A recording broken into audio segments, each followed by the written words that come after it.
Point ન્યૂઝમાં આપ સૌનું હાર્દિક સ્વાગત છે। હું છું આપણો દોસ્ત, આપણો હોસ્ટ મોહસિન શેખ। 200 રૂપિયા માટે ભાઈએ ભાઈની હત્યા કરી। વલસાડના વાપીમાં મામૂલી રકમની ઉઘરાણી મામલે ઝઘડો થતા નાના ભાઈએ મોટા ભાઈનું ઢીમ ઢાળી દીધું। વલસાડ જિલ્લાના વાપીના કોળીવાડમાં આવેલી પીનલ ડી પટેલની ચાલીમાં મોહમ્મદ લતીફ મુરીદ મંસૂરી પરિવાર સાથે રહેતો હતો। લતીફ મંસૂરીએ બાજુમાં રહેતા નાના ભાઈ સફીક મંસૂરીની પત્નીને ઉછીના આપેલા 200 પરત આપવા જણાવ્યું હતું। જો કે સફીકની પત્નીએ ગાળાગાળી કરી ઝઘડો કરી રૂમમાં ચાલી ગઈ હતી। રાત્રે સફીક ઘરે આવ્યો ત્યારે પતિ વાત કરી હતી।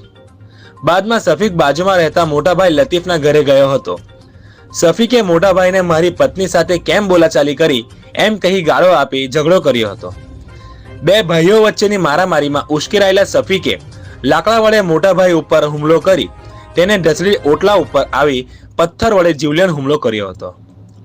ઘટનાની જાણ થતાં ચાલી માલિક સહિત લોકો દોડી ગયા હતા।